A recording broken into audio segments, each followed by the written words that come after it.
U.S. Farmers and Ranchers in Action would like to recognize the sponsors of the 2021 Honor the Harvest Forum. Welcome to Farm Food Facts. I'm your host, Phil Lempert. We hear a lot these days about labor and labor shortages from the farm to the executive suite, as the pandemic has had a major effect on all levels of our workforce and the way that people are looking at the life-work balance. Today, our guest is a very special guest from Kincannon and Reed, David Turner, who's the president and CEO, and Kincannon and Reed is the leading global team that provides search expertise and executive experience to the food and ag industries since 1981. So what's so important is for us to really get to the root of what the problem is and how we can connect people with the right roles and organizations. Kincannon and Reed is the leader when it comes to helping ag. So, David, welcome to Farm Food Facts. Thank you, Phil. Glad to be here. So, Kincannon and Reed was founded 40 years ago. A lot of changes in food and ag over those decades, for sure. What's the biggest change that you've observed in recruiting executive leadership that we should all be aware of? Yeah, there are lots of changes, and my tenure with Kincannon and Reed has been 9 years, so I can't speak for the full 40, although all of us come from an industry background. I happen to be ex-Cargill and ex-PwC Ag Leadership in Canada. So look, I think from a talent perspective, the agricultural and food value chain is not immune from the so-called war on talent, and has been under various levels of attack, so to speak, over the last 40 years. I think the thing that I would talk about today that maybe isn't the most important leadership change, but it's one that's very present and acute today, is just an increasingly shortage of talent that over the last 10 years I've just seen get kind of worse and worse, meaning to find talent that the organizations that will listen to this podcast are looking for. There's a scarcity, and there are ebbs and flows where supply and demand are either in equilibrium or one is greater or lesser than the other. But primarily today, and in the last 2 years during the pandemic, we've seen just a huge increase in organizations looking to us to help them find the next generation of leaders, succession planning, a new kind of leader for their organization, given the world that we're in today that just seems to be changing faster and faster. And all those are cliches. Okay. All those are things that you can hear on any other podcast. I think the thing that makes it unique for us is that our industry tends to fly under the radar screen. It isn't in, the airport banners that as you're traveling when we used to travel. It's not on the Channel 10 news. And so the fact that it's impacted our industries sort of cradle to grave the way it has over the past few years, and particularly the last two, I think is a little bit surprising for us.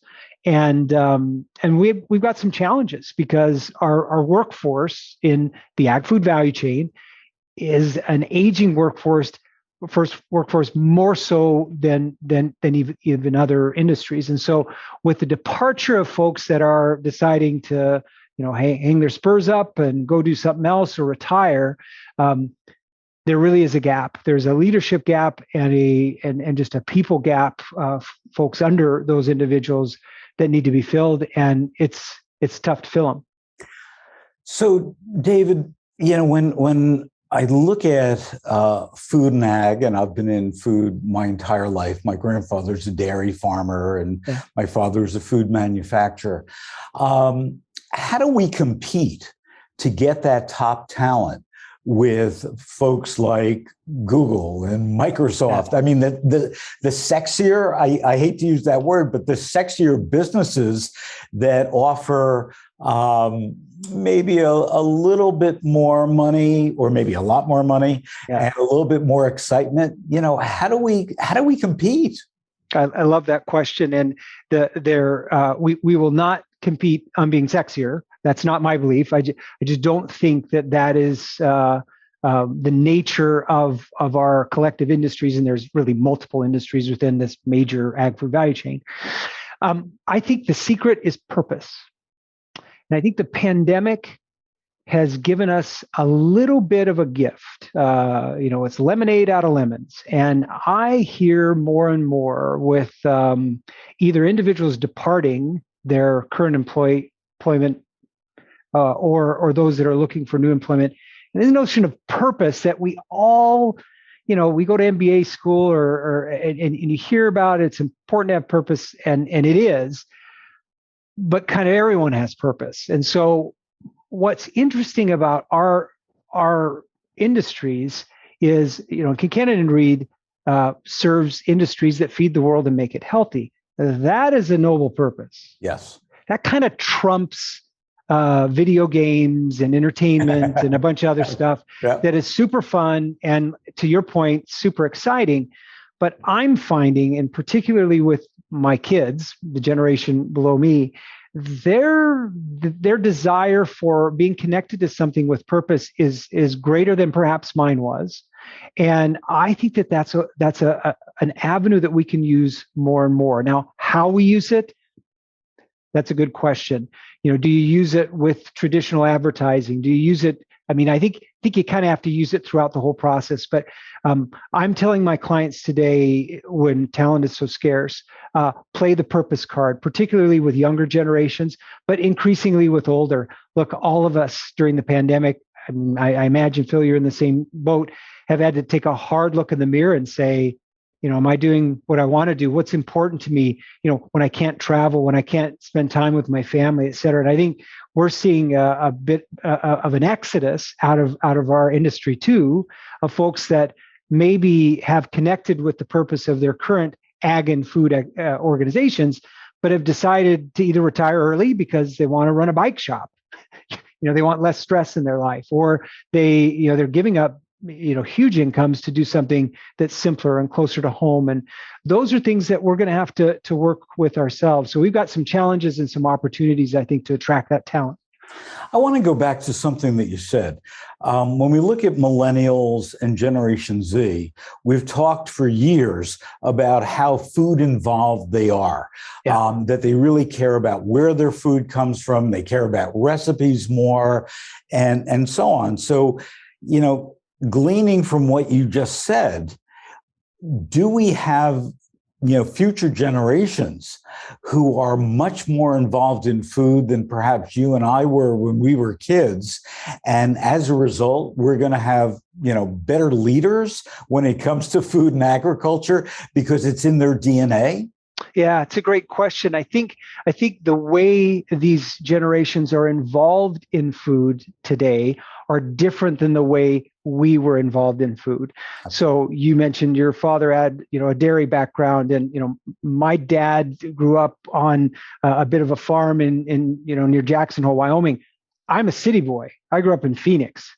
Okay, so even from me to the next generation, I think that there's going to be, and there has been, an influx of talent from these new generations that aren't from the farm, and their involvement with food is different. So they haven't necessarily grown it. They haven't necessarily had their hands in the dirt or milked the cows or whatever, but they are keenly aware of, or want to be aware of, where it comes from, how it's produced, what kind of impact it has on the environment, how it should be sold.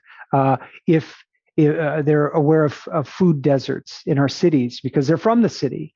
So I think I would say, Phil, it's just a different kind of connection with the food ag value chain than you and I have experienced, perhaps those of us that are in the older generation. And therefore, it's going to look different. The complexion of these organizations and where some of them are located, where jobs are located, and what jobs look like, I think will change. And that's a good thing. Look, if there's anything that I know about the ag food value chain, is we are resilient. I mean, when the pandemic hit, we knew from an executive search perspective that we would have a decline in business and that our organizations that we served would be hitting pause for a while because they needed to. But look, and I don't want to downplay the pandemic. Pandemic is a unique, once in a lifetime deal. But Hopefully. Look, if it's not a pandemic, hopefully, if it's not a pandemic, it's a trade war with China. If it's not a trade war with China, it's a drought in Brazil. And if it's not a drought in Brazil, it's farmers on strike in France. Look, the ag food value chain knows how to deal with crisis, knows how to look at things long term, knows how to place their bets wisely, and have a tremendous amount of trust and respect for the people that we serve and where I come from. I want to build on something that you said, which had a light bulb go off in my head.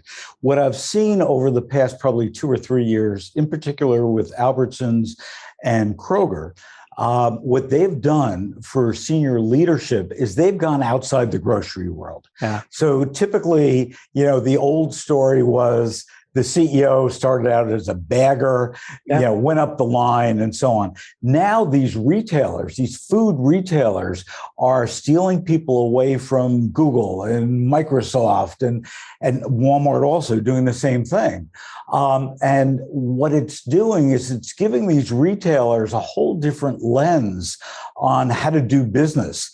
Just to your point of having this new generation that might not have grown up on a farm, but has all these other attributes and all these other thought processes that could well make farming and ranching much better than we even imagined. That it's not a 5th or 6th generation farmer who grew up on the farm, but stealing somebody from Silicon Valley to come in and say, hey, I'm going to life hack farming, and here's what's going to happen.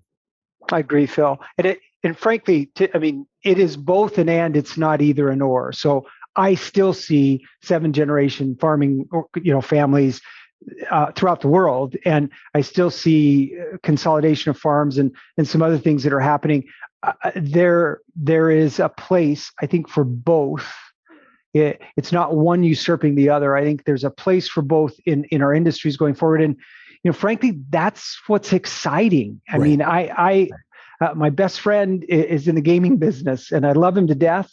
But that kind of stuff to me, is a bit of a flash in the pan. And then the new game. This stuff has just such deep meaning and purpose, and the excitement of how we're going to feed the world for the next 50 and 100 years with declining arable land and talent challenges and increased protein by major countries like China, et cetera. So there's just so many challenges that again, our collective industry has proven it can meet the task over and over and over again. And the fun part is how we're going to do it. So yes, it's stressful. For our business, it's great. We are, we're brokers of talent, so to speak. And when there's, imbalances in supply and demand, that's good for us. Kind of like a commodity trader on, with wheat board.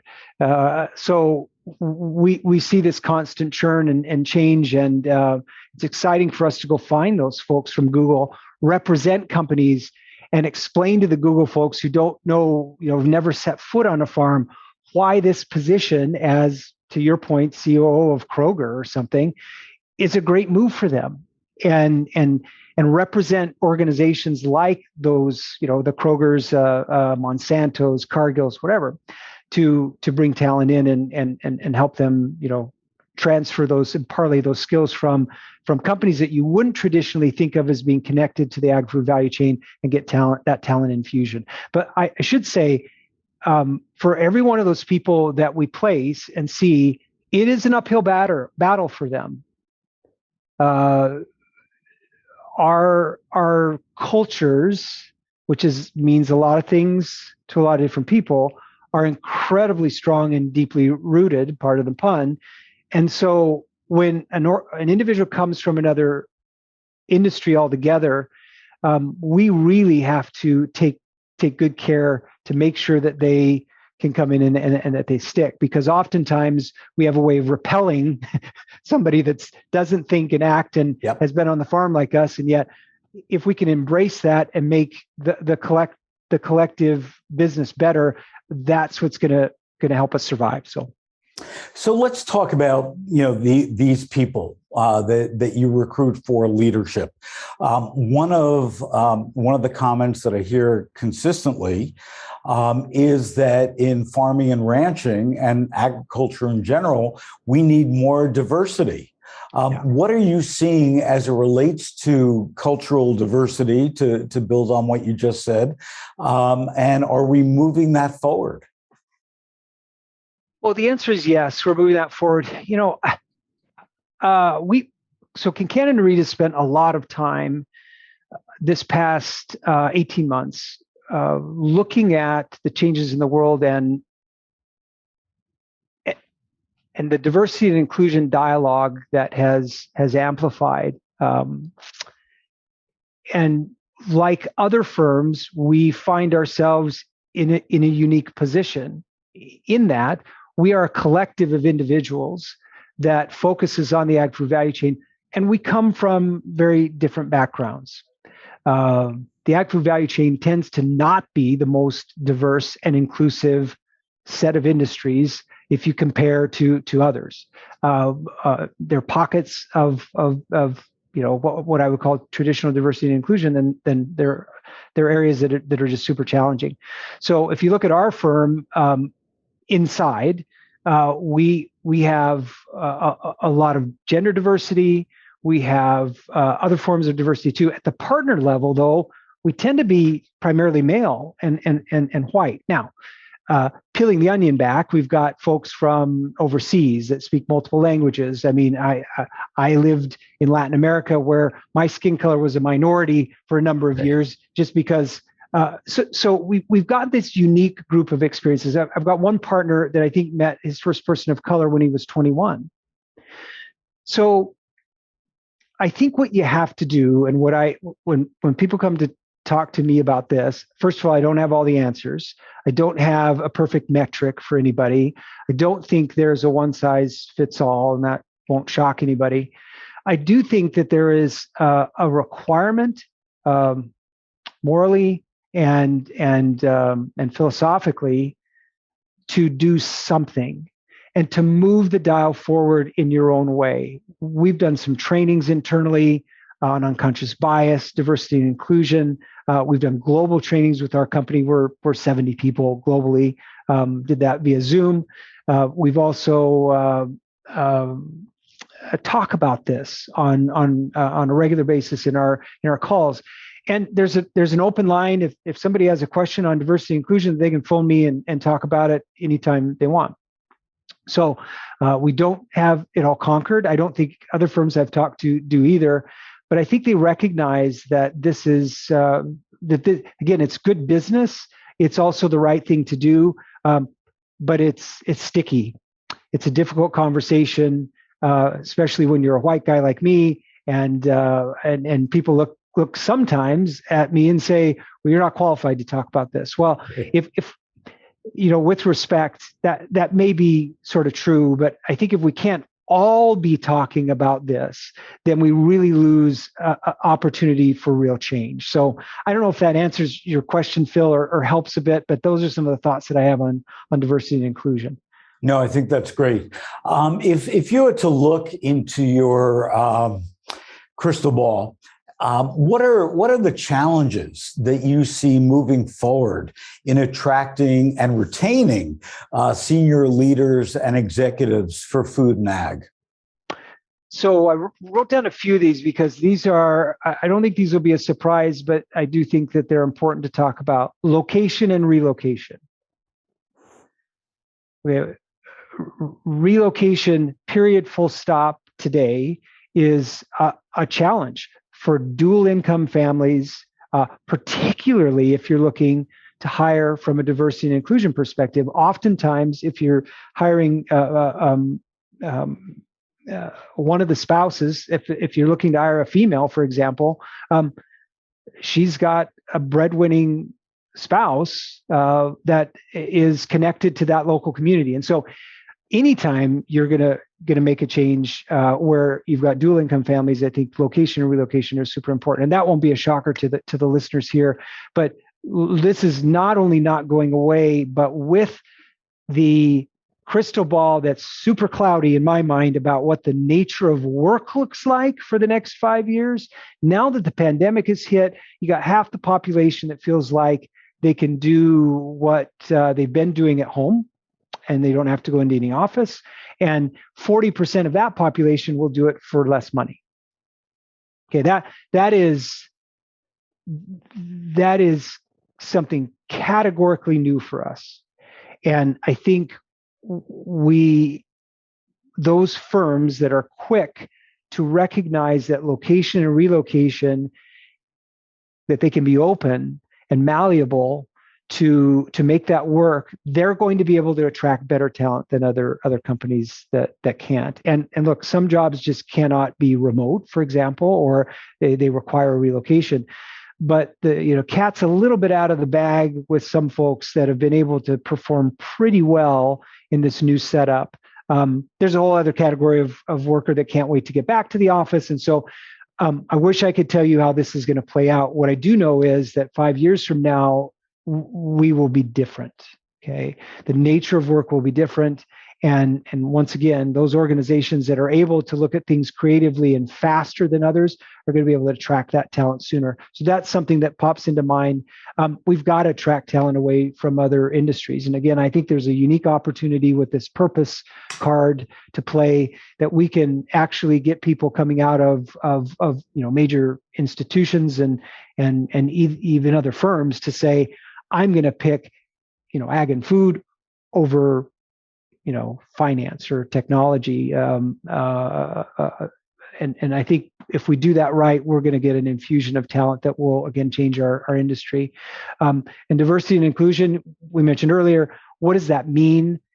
Why does it matter? What's the business impact? I think the closest you can sort of identify if the diversity and inclusion discussions with a real tangible business impact, then it becomes an easier way to talk about a tough problem, right? When you're talking about P&L, you're talking about market share, and you're talking about better ideas and things like that because of diversity and inclusion, well, then that's a lot easier conversation than to talk about race or, right, gender or ethnicity or whatever. So anyway, I think those are some of the things that we have to tackle going forward. And once again, I'm really optimistic that we can do it. So I'm fascinated when I hear you talk about the fact that 40% of the workforce, money isn't that important, where I would think that in your firm, pre-pandemic, it was about the money. So you're going to offer me a job, and I'm going to negotiate to get the most money that I can. And you're going to, try to balance that out between your clients and getting me to go to work for them.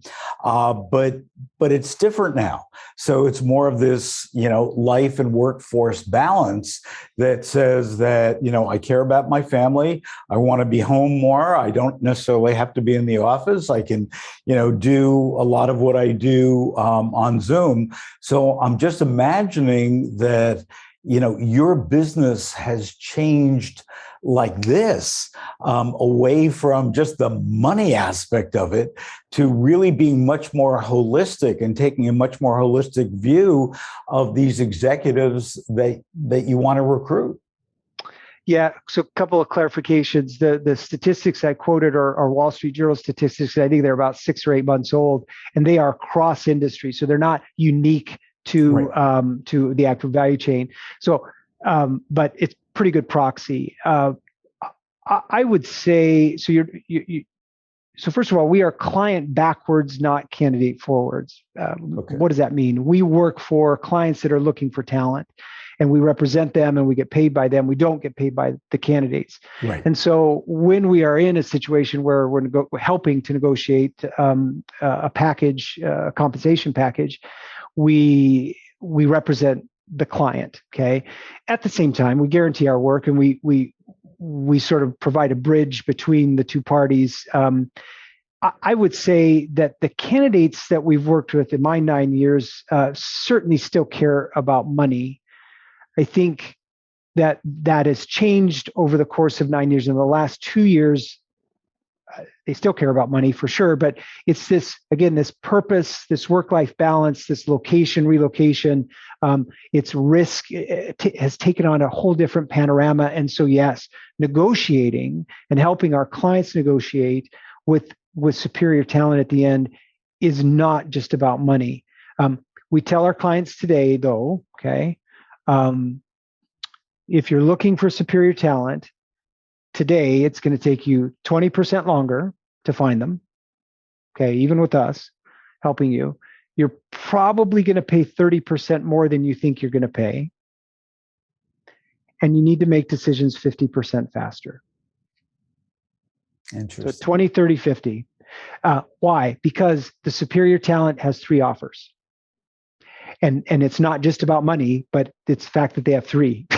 And one of them might be that they can stay at home and make pretty good money. And that's really what they want to do. So that may not always be the case. Probably won't be. We've seen, talent, supply and demand disparities. They change all the time. They're very dynamic. But in today's market, that 20, 30, 50 is a pretty good rule. We tell our clients, go through whatever due diligence process you need to, and with us on people walking in the door, people you want to place, you just got to do it 50% faster. And when I imagine, a lot of the food and ag companies that you deal with that are, these monoliths, for you to say, hey, you got to move faster.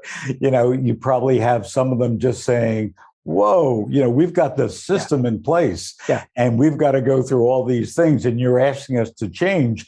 So, on one hand, certainly the people that you're recruiting are looking differently, but you've got to manage how these companies who want to recruit have to change as well. So, it's different than it was, just a few years ago. It is. And I wish I could tell you we were perfect at it. We are Look, I mean, I'm proud to say that we've been around 40 years and we really know what we're doing. And we are, we feel like we're the best at what we do, with all humility. At the same time, people pay us a lot of money to do this. And, you think about an individual walking in the door in a C-suite position. With 1 or 2 decisions, they can make a company $500,000 in savings. And so now multiply that over time. And, really, Phil, we're in the business of solving business problems. Companies what they really are saying when they come to us is, I've got market share issues. I have leadership issues. I'm not selling enough in this space. I need to launch a new product line, et cetera. I'm going to solve these problems with a placement with an individual, right? But that individual's got to take care of all these problems. And so, when you think about it from that perspective, we're just honored and pleased to work with the folks that we do, and our impact. Talk about purpose, right? I mean, we look at our purpose and we can see the leadership that we've placed in these companies growing and expanding. And sometimes they make mistakes, of course. That's just the nature of the game. But I mean, the impact that we sort of have by facilitating this is we're really super proud of. So, David, I guess my only regret now that I'm hearing your insights and your intelligence on this is that, frankly, that I just didn't graduate school and have your phone number and call you, and you might have changed my entire life. There's still time, Phil. So you got a few years left in you, so you never know.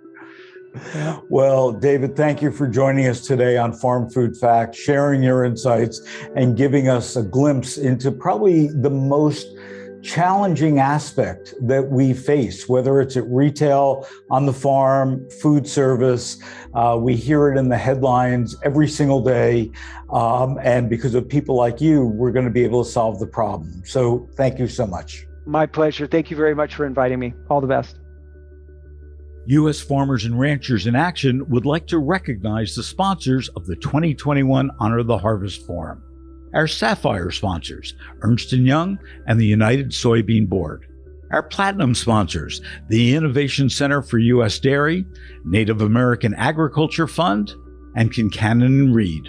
Our Silver sponsors, Dairy West, Nebraska Soy, Corteva AgriScience, McDonald's, Cargill, and PepsiCo. Our Bronze sponsors, CoBank, Nutrien, and Pollination.